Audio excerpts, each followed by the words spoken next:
স্বরূপ বিশ্বাসের বাড়িতে ম্যারাথন আয়কর তল্লাশি চলছে। আপনারা জানেন গতকাল থেকেই সেখানে আয়কর দফতরের হানা চলছে। আয়কর তল্লাশি স্বরূপ বিশ্বাসের বাড়িতে, এবং শুধু তাই নয়, স্বরূপ বিশ্বাস ঘনিষ্ঠ রানা সরকারের বেহালার বাড়িতেও চলে আয়কর তল্লাশি। তার পাশাপাশি স্বরূপ বিশ্বাসের স্ত্রী তথা 10 নম্বর বড় চেয়ারপারসন জুই বিশ্বাস, তার অফিসে, সেখানেও চলে আয়কর হানা।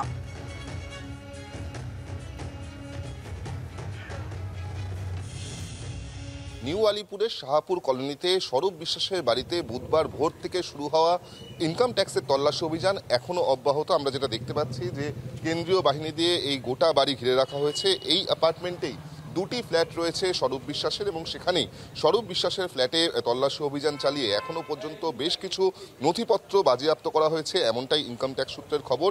শুধুমাত্র স্বরূপ বিশ্বাসের বাড়িতেই নয়, স্বরূপ বিশ্বাসের ঘনিষ্ঠ ব্যক্তি রানা সরকারের বাড়িতেও তল্লাশি অভিযান চালিয়ে এখনও পর্যন্ত একাধিক গুরুত্বপূর্ণ ডিজিটাল এভিডেন্স বাজেয়াপ্ত হয়েছে, যা এই তদন্তে অত্যন্ত গুরুত্বপূর্ণ, এমনটাই ইনকাম ট্যাক্স সূত্রের খবর।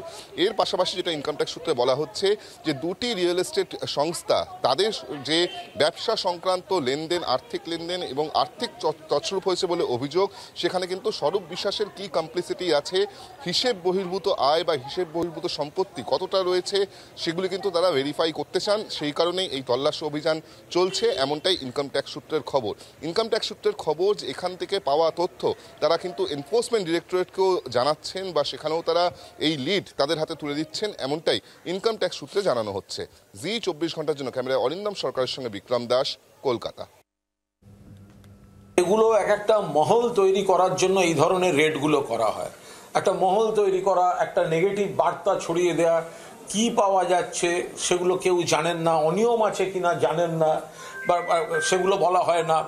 তো এখন বেছে বেছে তৃণমূলের নেতা কর্মীদের বাড়ির দিকে যদি CBI, ED, income tax, NIA এগুলোকে দিয়ে ডিস্টার্ব করা হয়, মানুষ ধরে নেবেন যে ভোটের মুখে যারা সংগঠন করেন তাদেরকে কিছু এলাকায় ডিস্টার্ব করার জন্য এই ধরনের কাজগুলো করা হচ্ছে। অন্য কোনো জায়গায় তদন্তের ক্ষেত্রে যদি তারা কোনো সূত্র পেয়ে থাকে, তার উপরে ভিত্তি করেই তদন্ত চলবে। আয়কর হানা তো সারা দেশ জুড়ে চলে, সারা বছর সারা মাস ধরে চলে। তো সেক্ষেত্রে তাদের বাড়িতে গেছেন, তাদের যদি স্বচ্ছতা থাকে, আয় বহির্ভূত সম্পত্তি থাকে, তাহলে সে নিয়ে তদন্ত হবে। আর যদি খালি হাতে ইনকাম ট্যাক্সকে ফিরতে হয়, কিছুই তারা নিয়ে আসতে না পারেন, তাহলে ফেস লস হবে সেই ডিপার্টমেন্টের।